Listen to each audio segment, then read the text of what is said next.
Terhormat bapak-bapak, ibu-ibu, salam Pancasila. Bapak-bapak, ibu-ibu yang melihat video saya ini, tolong jangan lupa subscribe, like, dan di-share. Sifatnya gratis. Saya akan mengomentari Puan Maharani memberikan pengarahan kader Partai Demokrasi Indonesia Perjuangan di Semarang tanpa menghadirkan Ganjar Pranowo selaku Gubernur Jawa Tengah. Sumber saya YouTube. Dalam rangka menghadapi pemilu tahun 2024, Puan Maharani memberikan pengarahan kepada kader Partai Demokrasi Indonesia Perjuangan di Semarang. Dalam memberikan pengarahan tersebut, tidak diundang Ganjar Pranowo selaku Gubernur Jawa Tengah yang punya daerah, dan juga sebenarnya dia harus diundang karena dia juga kader Partai Demokrasi Indonesia Perjuangan. Sedangkan kepala daerah lain yang wilayahnya di daerah lain ikut juga diundangnya di dalam pertemuan tersebut, tetapi Ganjar Pranowo tidak diundang selaku Gubernur Jawa Tengah yang punya wilayah. Tidak diundangnya Ganjar Pranowo dalam pengarahan tersebut tidak baik, tidak etis lah ya, karena pengarahan tersebut di Semarang. Sepatutnya mengundang Ganjar Pranowo Gubernur Jawa Tengah yang punya wilayah. Sepertinya tidak menganggap Ganjar Pranowo, atau sepertinya tindakan menghina ini kepada Ganjar Pranowo selaku Gubernur Jawa Tengah. Puan Maharani sebagai Ketua DPR, tata keramanya di pemerintahan tahu. Jadi Puan Maharani sebenarnya tata keramanya di pemerintahan tahu. Tetapi seperti sengaja Puan Maharani melakukannya. Melihat hal tersebut, sifat Puan Maharani selaku Ketua DPR RI sifatnya sombong dan kemampuannya, kinerjanya tidak menonjol, cukup pas-pasan, dan dapat dulu jadi menteri dulu dan kemudian Ketua DPR karena mengandalkan ibunya Megawati Soekarno Putri selaku Ketua Umum Partai Demokrasi Indonesia Perjuangan. Melihat kesombongan dan kinerjanya yang pas-pasan daripada Puan Maharani, diduga kader Partai Demokrat Jawa Tengah akan menjauh dari Puan Maharani tersebut. Justru bukannya nanti akan mau memilihnya, mungkin menjauhinya. Mungkin masyarakat nanti akan memilih kader partai lainnya tersebut yang mencalonkan sebagai kepala daerah di Jawa Tengah. Apakah dia sebagai presiden atau wakil presiden, kita tidak tahu. Harapan saya Ganjar Pranowo tetap sabar, dekat dengan rakyat.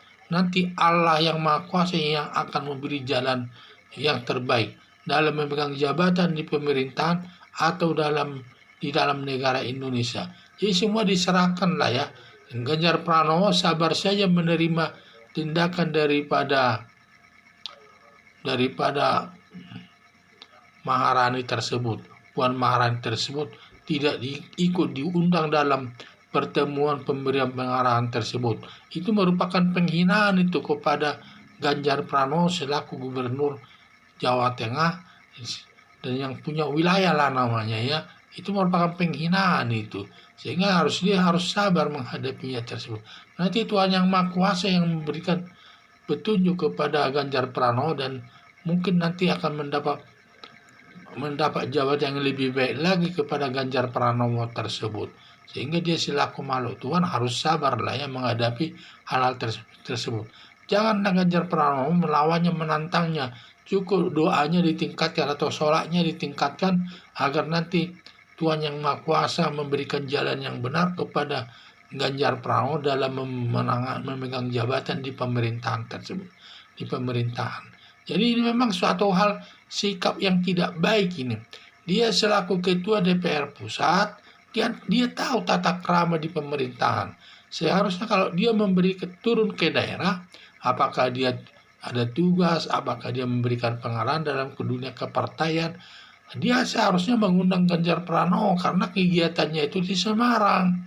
Dan itu etikanya dalam bermasyarakat pun demikian. Kalau orang datang ke daerah kita, tentu kita juga harus diundangnya.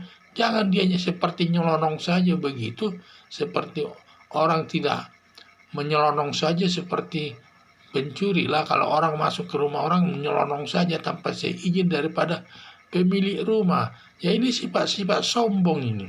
Karena Puan Maharani ini kelihatannya karena dia merasa ketua DPR pusat, seenaknya saja dia bertindak dengan melanggar etika yang berlaku di tengah-tengah masyarakat. Jadi saya lihat tindakannya Puan Maharani adalah merupakan perbuatan sombong ini, yang perbuatan sombong tidak menghargai kepala daerah selaku gubernur Jawa Tengah dan yang punya wilayah, dia berada di sana. Walaupun ada nanti masalah-masalah soal persaingan partai tidak masalah, karena negara Indonesia negara demokrasi, siapapun bisa mencalonkan presiden dan wakil presiden. Itu nanti di tangan Tuhan, dan juga nanti tergantung juga nanti Ibu Megawati mau mengusung atau tidak. Kalau memang tidak mengusung, nanti Ganjar Pranowo bisa cari jalan keluar mengikuti partai lain yang membawa dia. Bisa saja. Jadi tidak baiklah demikian. Seharusnya Puan Maharani itu memberikan pengarahan kadernya di tengah-tengah masyarakat di Semarang. Seharusnya mengundang Ganjar Pranowo selaku gubernur Jawa Tengah yang punya wilayah. Dan juga dia sebagai kader Partai Demokrasi Indonesia Perjuangan juga. Dan itulah harapan saya. Sehingga nanti kalau soal siapa nanti jadi calon kepala daerah atau calon presiden atau kepala daerah atau wakil presiden, itu diserahkan kepada Tuhan Yang Maha Kuasa. Dan juga itulah harapan saya. Jadi Ganjar Pranowo supaya sabar, jangan melawan daripada Puan Maharani tersebut. Sabar saja dan juga banyak doa agar nanti Tuhan Yang Maha Kuasa memberikan jalan yang terbaik untuk Ganjar Pranowo selaku gubernur Jawa Tengah saat ini. Sekian dan terima kasih.